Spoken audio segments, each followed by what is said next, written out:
பார்க்க போகிறது சப்சா விதை மோர். அதுக்கு தேவையான பொருள்கள்: ஊற வச்ச சப்சா விதை, தயிர். இப்போ பார்க்க போகலாமா? இல்லை, 1 ஸ்பூன் ராத்திரியே ஊற போட்டிருக்கேன். இது நல்லா பொது பொதுன்னு ஊறிடுச்சு. இதில் தயிரை ஊற்ற போகிறேன்.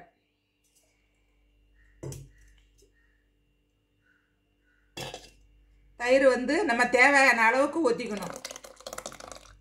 அவ்வளோதான். கொஞ்சம் உப்பு போட்டால் போதும், ரொம்ப போட வேணாம். அவ்வளோதான்.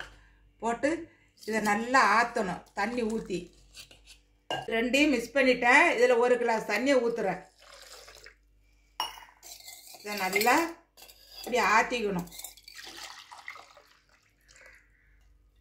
சப்சா மோர் ரெடி ஆயிடுச்சு. நான் கொஞ்சம் குடிச்சு பார்க்குறேன்.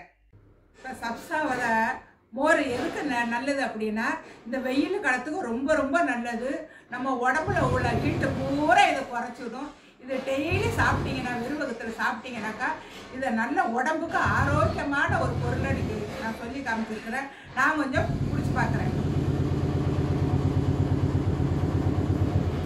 ஆஹா, நல்ல சுவையாக இருக்குது. உடம்புல உள்ள ஹீட்டை பூரா இதை குறைச்சி விட்டுடும். இன்றைக்கி நீங்கள் பார்த்தது சப்சா விதை மோர் எப்படின்னு சொல்லி காமிச்சிருக்கேன்.